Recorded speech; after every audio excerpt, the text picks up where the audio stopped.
Remember ndambo kutaura kuti iwewe ndinoda slogan yako inodarika musangano, because slogan yako inodarika musangano, because unotaura kuti kune wese anoti pasine zano ndiye wangu. Ndakaseka uchiti hanzi kana kashoterwa ari mubhawa angoti ngoma kirendi ndipeiwe, kana kuti ndashoterwa netubobo wakati ndinomupa munhu yeye kurendi ndobva wati zano ndinoibata nzeve ndosimudza ndobva ndaiti bwa pasi. Unoziva kune vanhu ane dzakakwana kurendeka ndopo vanofanirwa kuti vazive kuti munhu kana akananga chinhu chake ka haafi akafa munzira dzake, haane nezvemari, ane zvake zviri mupfungwa zvake kuti zvakati handidi. Munhu kana wapikira kuti zvakati handidi ka chirega kuita chinhu zvengamuchairo. Unoziva kurendi kune vanhu vanonzwisisa ka mashoko ako ka, I'm telling you, kunyanya ivo vechifana vateerere mashoko ako aunotaura, vakamatevedzera unoziva ka I'm telling you, Zimbabwe yedu ka ichazova negungano. Why ndichidaro? Ndekuti vafana vanenge vanzwa zviri kutaurwa nechi nevakuru. Unizise mufanano, right? Nyaya ndoda kutaura today, ndinofunga oro ndachida kuti nditaure zvakadini, asi nhasi ndaomerwa nemisodzi yangu yabuda ini Mr. D ndichinzwa mashoko ataurwa nhasi. Mashoko aya ndaanzwawo ndangoti rekai ndimbobata apo unga A-list. Topic yanga ichinzi izvo Saruwaka anchazivi kuti vanga vati kudi ipapo kuita killer punch to ZANU-PF and to everybody, munhu wese weZimbabwe, kubva kana kune maminista kana kubva kuna iye mudhara wacho, kana anzwa adresi yataurwa naSaruwaka, unoziva indinoteerera zvichibva mukanwa memunhu nepfungwa dzake, unobva waona kuti munhu kawo ari kutaura zvekuti indofunga Saruwaka unenge anosvikirwa kana kuti chipo. Inzwi rake rakatonhorera, arina hasha, anodzora, anomba, ende atendeki zita remunhu, asi anotaura zviito zvevanhu, zviito zvanhingi iyeye anozvitaura. Isu tese tobva tazviziva kuti Saruwaka ari kureva nhingi. Ungwaru hwakapiwa Saruwaka uya, ataura zvinhu zvakawanda, ukanzwa nchoti misodzi yangu yabuda, musha kwangu hakuna kufiwa, hana kurohwa nembama kuti kwanzi ndabudisa misodzi ndarohwa nembama, handina kurohwa nembama kuti hanzi ndatukwa, handina kurohwa nembama kuti kwanzi ndaiteiko pano panyika. Asi shoko randadavira, adresi yataurwa naSaruwaka yandibudisa misodzi, because that is why ndichiti izvo vamwe vakakomborerwa. Hapana chaasiya Saruwaka, please ndapota. Mwana uyu vanhu ngatimuregerere. Apedza akutaura mamwe mashoko anotondiremerera neni Mr. D. Ndakura ndisiri mwana mudiki, ndane 70 years. Asi ataura mamwe mashoko andibudisira misodzi ndega.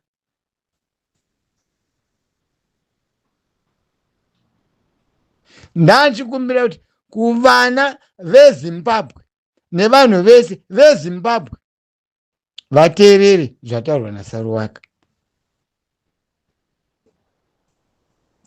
Please, ndiye wandaona munhu uyu asakura zuva richipisa achizunza marara kuti achatsva ndekuti zuva riri kupisa.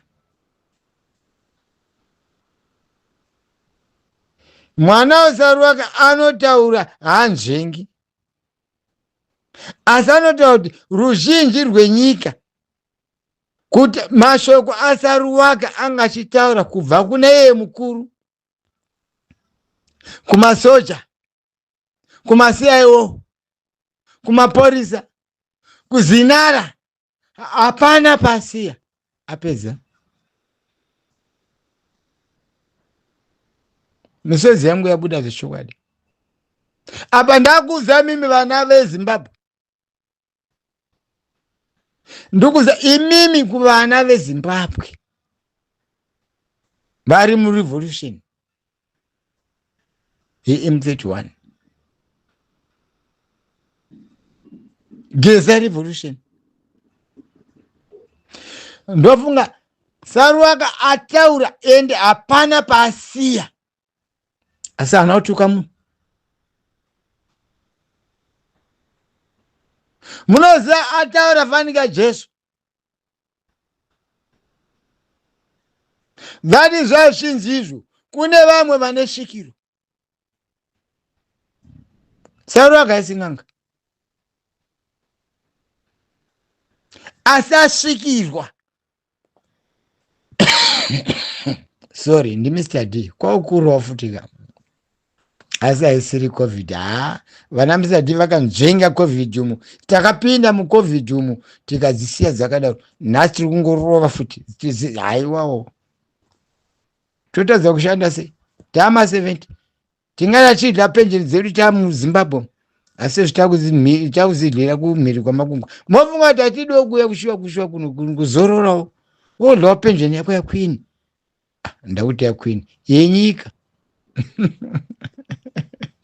Kutotaura ka vanonzwa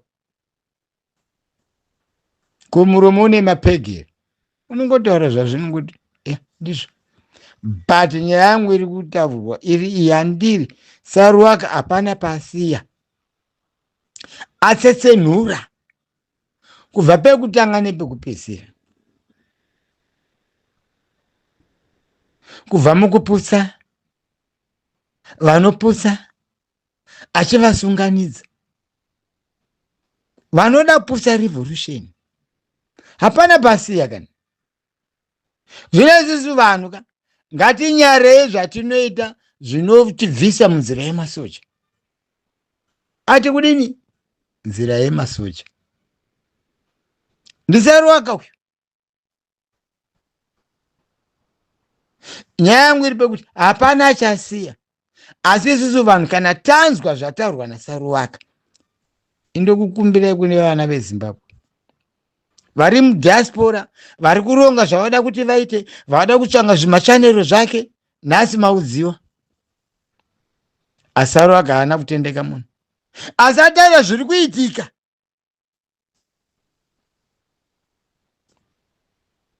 Asi ataura kuti revolution kana yatanga haisi kudzokera kumashure. Handazanangura hondo chimurenga. Endataura vanga maendero andakaita. Iona vozi vunza kuti asi apa mufana ari kutaura mashoko aya. Akata zvemari izvi zvikandiwa nevanhu. Uya kuchema nzara uya achiti ndiri muning'ina wani amene papo wamabhunu. Nhasi kana ari munhu anoteerera ngachifunga kaviri. Why ndiri kudaro? Address yataurwa naSaruvaka akapedzera kuti iwo sanyatwe mani. Ndakuti uko kuchimanyika kwedu kuna na sanyatwe uyu ndiani kunziwa sanyatwa mene papo. Ini vamwe ndakakura navo ndiwana sanyatwe kundu kwataitiri undi ndianu sanyatwa uyu uku amene ukumbutorwa achibviswa kuchisocho ngoti kwanzi zani ichatonga kusvika Zimbabwe yane nyanga angazikaerei kuti kwai madhongi ari kureva vanhu isusu amuka sisi vantishamirira nyanga isusu ndiri kubvunza ishona yakadzika yeya vanhu vakaifunga zvakanaka tisi tiri kunzi kusvika mamera nyanga isu totorwa sevanga madhongi but Saruwaka andataura akati iwewe sanyatwa ameneyo kanzi tobva tese wemanyika renduku muromo wako ndowandovenga unokangamwa kwakadini kwakabva nhasi hapana paasiya andingati nhasi kani odhoi ndainzwa nhasi ndichitofungawo zvana ndiri kutofunga asi yandiburisa misodzi ini handinyepe pamberi paMwari. Why? Because atarama mashoko akadzika mwana ane zvikomborero Saruwaka hapana kona yasiya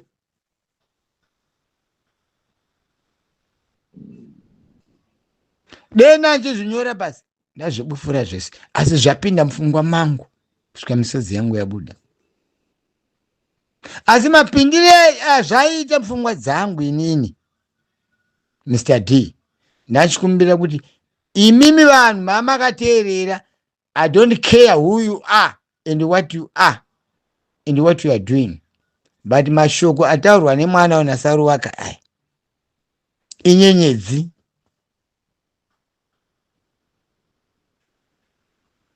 inopenya ataza kuiona ipapo pamachasachiti asi ndaiona nyeredzi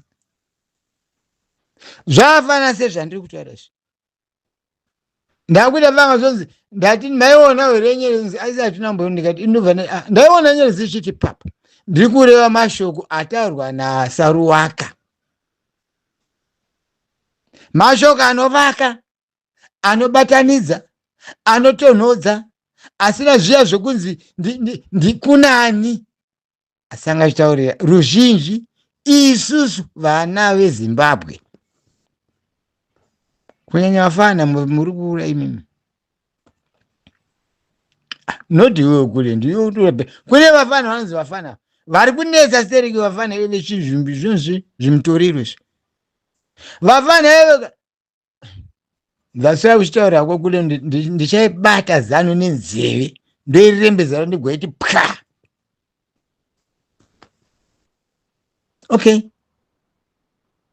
apinda zvekunyaya yamabhunu akasanangura zvakanaka vanhu havana chokwadi chakaita sei chekuti munhu ataure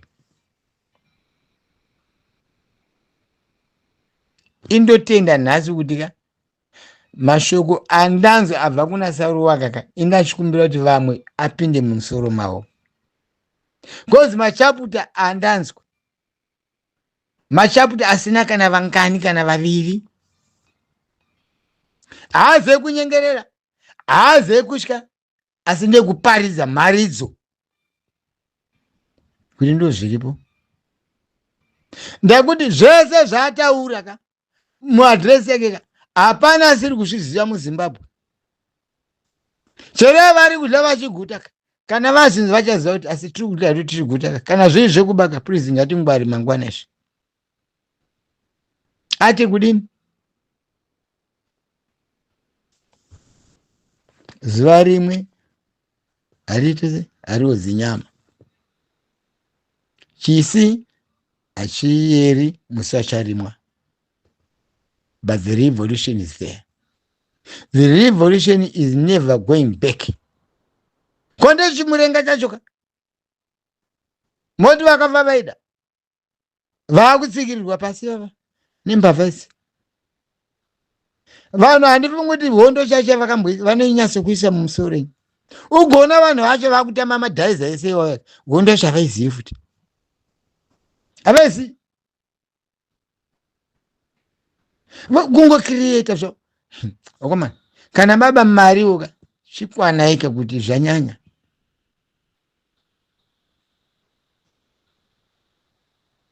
Noti mabhiliyoni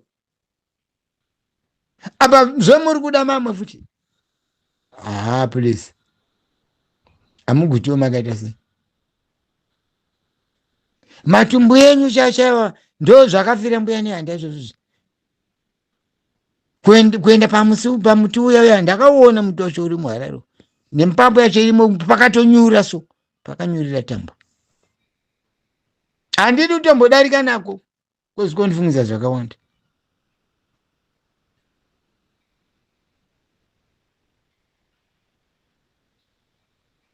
Unoita sei uchatakura futi? Ndinoda kungotira kuti ndimbosvika pamba pake chete pamunangagwa, asi pane one day zvichaitika. Ndataura nyaya yenyeredzi kune vamwe vanoti hatina kuiona, asi munhu unenge waiona kuti inshuwa nyeredzi ndaiona chidonha pa. Ndini Mr. D, but nyaya yangu iri pamashoko ataurwa naSaruwaka.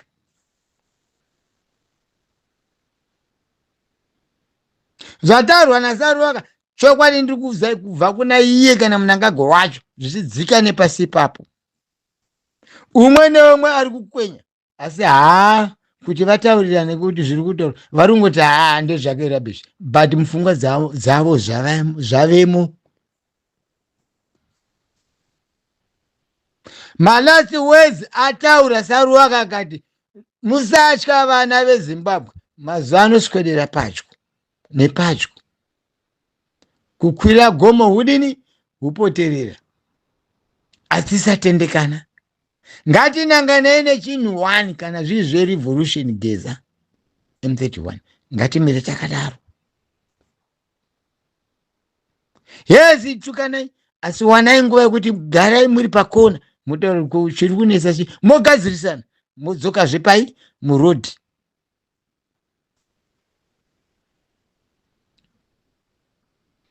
Mavonga maparoti aya hatukani, vanotukana asi vanozara vakupinda pakuseshuwa payapa, vakuziva kuti hakunopinda muchinhu 1. Uzonzi ndiko pirate, uyu ndiani, hakuna ma-air hostess. One team. Inenge yachi one team. Chiri kuda isi one team. Geza revolution. Saruwaka ndini Mr. D. Kana wachindizwa mufanaka ndini Mr. D. Chidhakwa Peter. Nhasi wataura zvinhu zvandiburisa musotsi, asi ana munzwa adresi yakadaro ini. Ndikutaure yapera ndikanzwa yekupama futi.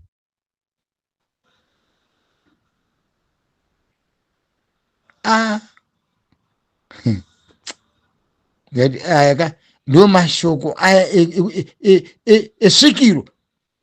Saruwaka usinganga iwe, but une kasvikiro so, une svikiro so riripo.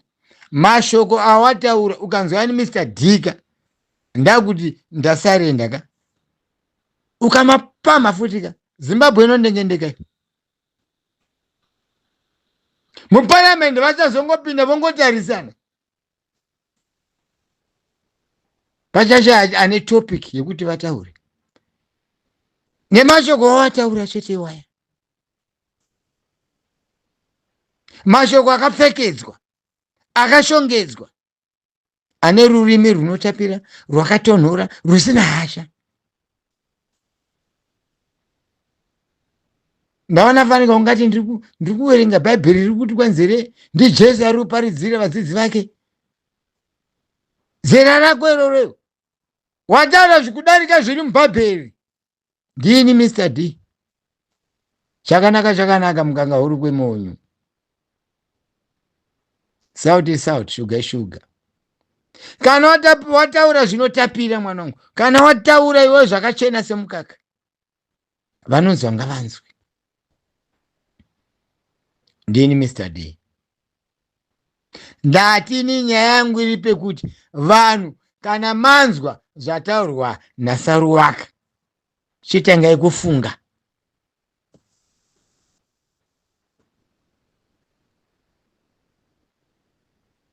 Tisati tavanga vanhu vari kutanga kudzidziswa motikari ka yemani wanziri ukadai ge imatotaurirwa makumadhiramu kuroad test mukateerera zvataurwa naSaruwaka red test murupo marayisensi enyu straight. Ndyakuti makuziva zvakamirira nyaya yerevolution. Ndini Mr. D. Zvino inda kukumbirisa kuvana veZimbabwe vemitoriro vakuru vehurumende yeZimbabwe, isai mumusoro zvataurwa naSaruwaka. Imi masoja isai zvataurwa naSaruwaka mumusoro menyu. Maporisa itai zvataurwa naSaruwaka mumusoro menyu. maCIO itai teererai zvataurwa naSaruwaka isai mumusoro menyu. Vezinara teererai zvataurwa naSaruwaka. Maministries ese vari muhurumende iripo yezvigananga, please ndokumbirai kuti muteerere audio yataurwa nani naSaruwaka. Kama kwenda kuhurumende kwenyuko mutange mamboti pane audio yatiri kuda kunzwa pano. Makaungana maminista mese nana captain mageneral mese muteerera.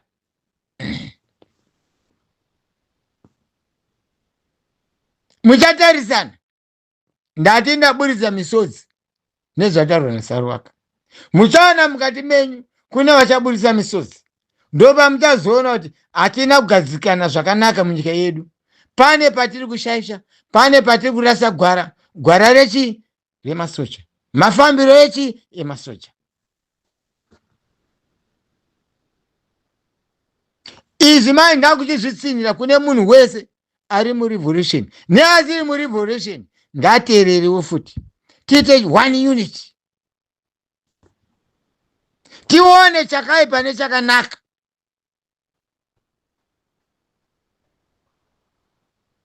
Chakaipa tinochiona. Tinodire kuda ndarama inoparadza upenyu hwenyika. Nekuda kwatagurei naScott naChivhayo. Uyu mudhara abenzi akuzvirwarira. Andakazonzi kana chubhu yazara pinai munamba 6. Kana chubhu yazara pinai munamba 6. Anoziva namba 6 ndiani? Imasiyai wacho imimi ndinofanira kuziva kuti namba 6 zvoreva kuti kudii. Mupanzisa kwete Saruwaka. Saruwaka ari kukutaura zvamuri kuita izvi nyika haichadi. Kwanza mari dzacho dzamunobaidza dzozoshuva mabhiriyoni. Matenda ese anongoya kune vanhu imimi vatatu imimi. Zvoti vamwe vese vari muZimbabwe mapofu havana kuenda chikoro. Maodzana Saruwaka zvose tinazvo muno. Hakuna vanhu vachatadza mabasa iwayo. Mapilot ariko, maengineer ariko, hapana chisipo. Pasi rese rakati vhararira nedzidzo yemuZimbabwe. Nderipi basa ringanziro rashaya munhu anorikwanisa muZimbabwe. Kana vakuya vana Zimbabwe vanouya vaninga mherepere kunga nyuchi. Inyuchika vana vese vakati pararira. Asi kana nyuchi dziya dzinoziva dziri kudzoka dzakuenda kumukoko. Dzikaona pane munhu anomora marumirwo anoitwa vanhu ivava vakomana pakaipa. Teme zvikananga mucharumwa zvinhu zvisingamboiti. Ndini Mr. D.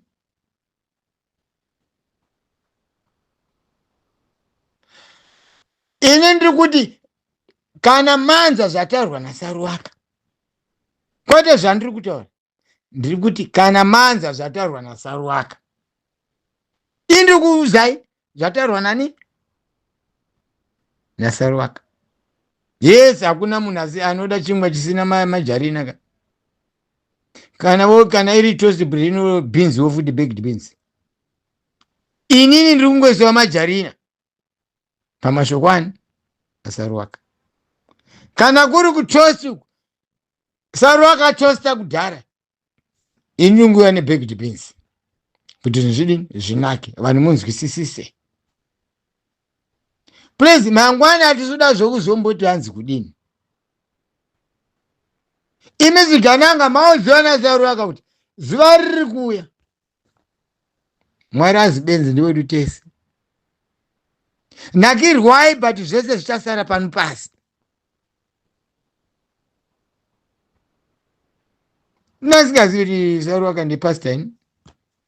Asi nhasi azvitaura ndekuti atsamwa. Asi chekutanga vanhu vari kune nyoka dzamabhunu akuudzai Sarwaka kusvika azotaura uya kuti endi munini wamabhunu chichi wati aiwaka. Zvinhu izvi inyaya yenyika yeZimbabwe iri kurwira kuti nyoka yemabhunu adini asununguke. Kwete hama dzanyoka yemabhunu kana munin'ina kana kudini kana mukadzi wake kana mbuya kana sekuru. Nyika yeZimbabwe iri kurwira kuti nyoka yemabhunu inini abude mujerumu. Toona pekudini pekutangira kana. Asi maudziwa naSarwaka. Ini Mr. D ndangoti ndikuisa majarini nebaked beans kuti zvidini zvifaye. Hatisi kuda kutemura, tiri kuda kuzoguta. Sarwaka ati izvo musatungamidze mari mberi, mari ndochakuteverai. Mashoko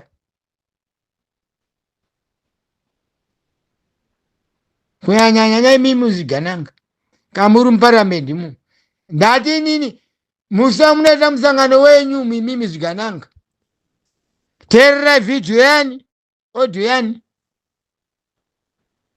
yaSarwaka. Vamwe venyu vachaburisa misozi imomo. Ndiri kukudzai musozi kana wakubuda haudzoroki enda unenge usina kuwai kunyara kuti ndiri panani vamwe chanditi kudini zvinenge zvakupinda mumusoro mako mungowanzwa iwo shoko rataurwa naSarwaka nemisozi yako inobuda chete. Ndini Mr. D. Tona ndipana chakubvunza here kuti koyo uri kuchema chi. Iye wacho anenge achitochemwa futi. Muchangotarisana hurumende yenyu yezvinangagwa iyoyo. Ndini Mr. D. Mashoko angu ese andiri kutaura kune imi vana veZimbabwe, vana verevolution. Hazi kuti kudini. Ndiri kukutumai kuti munzwe mashoko ataurwa. Inoro ndikanamira dovi kana jamu kana wati marmalade nchi kana kuya nebaked beans patoast. But toast yatogadzirwa kudhara ndiSarwaka. Bhuredhi rapo ravanangonamirwa majarina kana dovi. Chamunozoda chii chinodarika ipapa? NdiSarwaka. Saka ngatifunge kaviri katatu kuti nyika yedu kai ine mweya wainawo.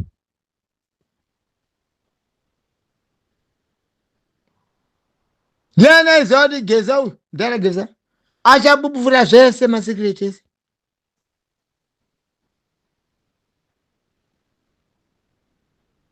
Ni Mwari. Aizari nyoka yemabhunu achambobatwa. Asari parwendo rwosunungura chi Zimbabwe. Sarwaka mushamarari akupa warning kureva kuti arwadziwa. Isu ngatichirwadziwa iwo sekurwadziwa kwaitwa nani naSaruwaka akuudzai kuti ini zvezvimari izvi handidi, kune department racho. Kozi ndikapinda mudepartment pane mwachati izvo ngatirhei mari.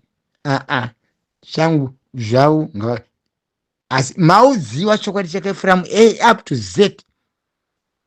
Ndofunga dai kune rimwe leta rodarika Z ka regrade wanyuwanika kudarika vana ABCC kusvika kuna Z ka. Nhasi rimwe nhasi raibuda hatizivi kuti rinichanzi chii. Tichongoziva from A to Z. Asi nhasi pane rimwe wedhi rataurwa apa rinodarika Z. Kana niri kutondishungurudza kuti wedhi richabva papi wedhi iroro murusununguko. Asi richazobuda sentence kuti takabva kure. Hana dzedu ngadzichibata kwatabva kure. Kukwira gome hupoterera. Never surrender. Munomboziva zvinoitika vana veZimbabwe. Vakuru vakati vanzi mutunhu unechi amene ipapo. Pamafainari apa ndo panonetsa, ndo panoda kuchisimba kusunga zisimbe. Pakutunhuka apa kukwira kunokataza kunonetsa. Asi kana wakusvika manjeka ipapo kuti zvesheko zvinonenda pamusoro pedenga, ndakuona kuti karwizi kaya kandakayambuka ndekako, kakomo kaya kandakadadai, tumhuka tuya tumashumba twandakaona ndakationerapo chichi, ndo pauchinochitanga kurangarira kuti ndinenge ndakuona manje, ndinenge ndasvika. Ndo masvikiro atinoita revolution. But the last minute is the shortest journey kubva kwatabvako. Asi haisisiri yekudini, yekutamba nayo, haisiri yekutendekana, haisiri yekuti kwanzi ningi. Ngachiita united team one. Team one.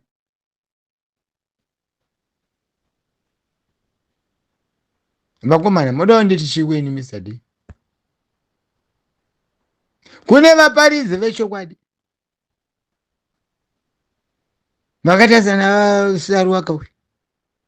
Ndiudzei kuti paari mashoko ese wayanga awana kupi. Ndozoita mweya mutsvene. Ndakuziva kudhara Saruwaka haisi n'anga, asi une svikiro rake. Manizwisisa?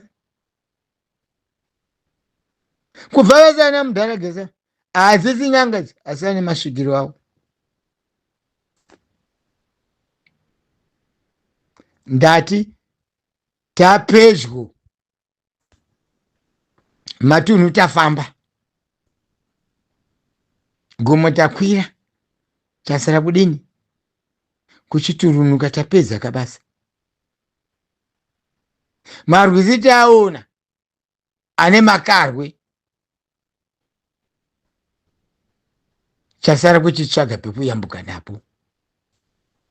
Asi kuyambuka kubatana. Ndomonza zimwe nyaya dzinotaurwa nevafana vanoenda kuSouth Africa, vamwe vakazoenda amene gore ripi. Ndakanzwa mwachiti kwanzi takanzwa shumba ichipwanya mabhonzo emunhu. Akataura kuti ini kana nehama dzake handimbozivi dziri kupi. Vari kungofunga kuti mwana ari kwezvo, mwana akadhiwa neshumba kudhara. Ati akamhanya kuti pane apa pasina kuti kwanzi chii. Upenyu zvinozvi hatidi kudliwa nezvinhu zvatakatarisana nazvo. Zvine bhureni dzati bhureni dzedu revolution dzedu isusu dzotodarika dzevanhu vezviganangazve. Ngatichishingai vana veZimbabwe, tasvika.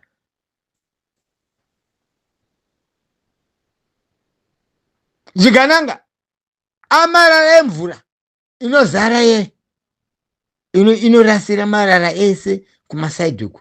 Mvura tsvene yorova nepakati kutsemura. Marara ndozvigananga. Chasara kuoma. Rwizi kana rwadarika, zuva richauya robva ravapisa manje. Amarara asina basa. Endi kana akaitwa manyowa hapana anoada manyowa acho, itsvina, hapana chinobuda. Anyway, ndataura Mr. D. Ndati ndikuudzei mashoko ataurwa nani naSaruwaka kuti andiburisa misodzi. Harusi rufu, asi zvinenge zvapinda mupfungwa. Zvamupfungwa zvinokubaya mumwoyo nemupfungwa. Asi ndaona kuti ndizviburise. Kozi chakanaka please. Mukakaurungwe mumwe. Mafacts ndo anobaya. Zvigananga kana zvanzwa zvataurwa naSaruwaka ngazvifunge kaviri. Ngavaise audio yavo vagere muparemeni macho. Ndati vamwe vachaburisa misodzi. Vachabvunza kuti uri kuchemei. Iye hapana unobvunza mumwe nomwe anongona kuti apa pakaipa pakomana. Zvatiri kuita ndezvipi zveshuwa. Kufira Tagwirei naScott naChivayo. Munakirwa nemota imimi zokuchisei kupi? Ndokuvakawo here ikoko. Komadini kumbozayo kuti iwe Tagwireka. Matenda ako aya mamiliyoni ese auda kumaisa kupi? Zviro zvamakubusa wanzi bhazi riri kwanzi anarani. Uyu mwana akafa imhandara munhu kana achiva ne33 anzi 38 imhandara. Asi mashoko anobuda. Kana zvizi mabhazi aya anenge ezano. Ari kunzi zano ndiani? Ndiye kamukuru. Ndiye muzive basi. Afa sei? Chinzwa nhoroondo dzacho dzemabhazi akubuda manje. Zvese zvichazobuda, zvichabuda zvese, zvichafuruka zvese. Kana nguva yakwana, ndokukwana kwenguva ikoko. Mukaona zvinhu zvaakufuruka ka. Zvakureva kuti hurumende yadhagwa isina simba. Kunyepa kwese zvese zvakakwidibira muhari dzavo zvese zvichabuda. Zvese zvinoitwa kuprakati zvese zvichabuda. Vanhu vanonyarara. Hava vamwe vakapedzera kutaura kuti ini ndoziva mafiro akaita Dzamara. Hava vamwe vakutaura ndotozviziva zvese zviri papuragadi apa. Hazvina kutanga nhasi. Kureva kuti ndokunyura. Kuri kuita chi? Zvikananga. Ndini Mr. D ndiri kutaura. Anyway, zvangu zvekuti ndizowanzisa zvangu ndani Mr. D handonzwe kudai. Chidhakwa bheta. Asika nyaya yangu iri pekuti please vanhu vasina kunzwa audio yaSaruwaka ngavaitsvage kuti iri papi. Oro vasingadi kunzwa ngavambutirawo kuti vanzwe. Manizisa. Asi kana maburisa misodzi yenyu ka. Muburise misodzi yenyu zvishoma.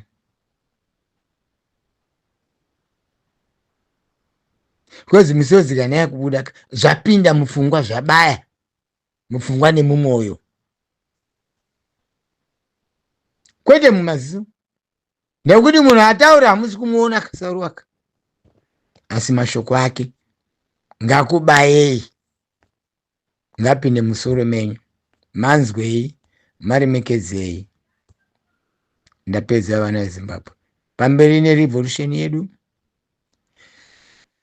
No going back. No chimurengachi. Debangwa go back. Smith aripo nanasi. Otherwise Smith yacho ungadai chwa beta futi. Pane tsvina dzese dzatakonesha. But iya mbiro yatapiwa naSaruwaka varipo. Kwete tsamba zvinobva mumashoko. Kwete tsamba. Zviri direct zvabva mumashoko. Hazvina kunyorwa izvi neball point. Zoti achazoti apa ndachida kuti zvakati akuudzai from A to Z. Ndikati ndofunga pane rimwe word later. I don't know. Rinodarika because it was A, B, C, D, F, G, up to Z. Ndofunga pane rimwe nyuwa nerufanwa kuvapo apo rodarika Z. Ndo mashoko ataurwa naSaruwaka. Okay, ndo kutenda vana veZimbabwe ndokunditeererawo Mr. D. Handi chidhakwa bheta. Asi pandinobaya-bayawo ipapo panonga kuti asi apa tsono yafamba napapo. Yamburwa mupendero apa. handizvo ezilongo uri mupenzi wakanaka iri tsono singabai munhu iri tsono singazvibai muridzi wayo asi muromo ndio unotikoshera pasi pano. Mwari ndewedu tese please ndapota. Mwari ndiye akaisa kuti pane vachatambura pane vachafara, but Mwari anozoona kuti handidi vanhu vanozofarisisa ende handidi vanhu vanozonyanya kutambura. Vanhu ngavaita semunhu umwe chete. Handizvo ndokutendai.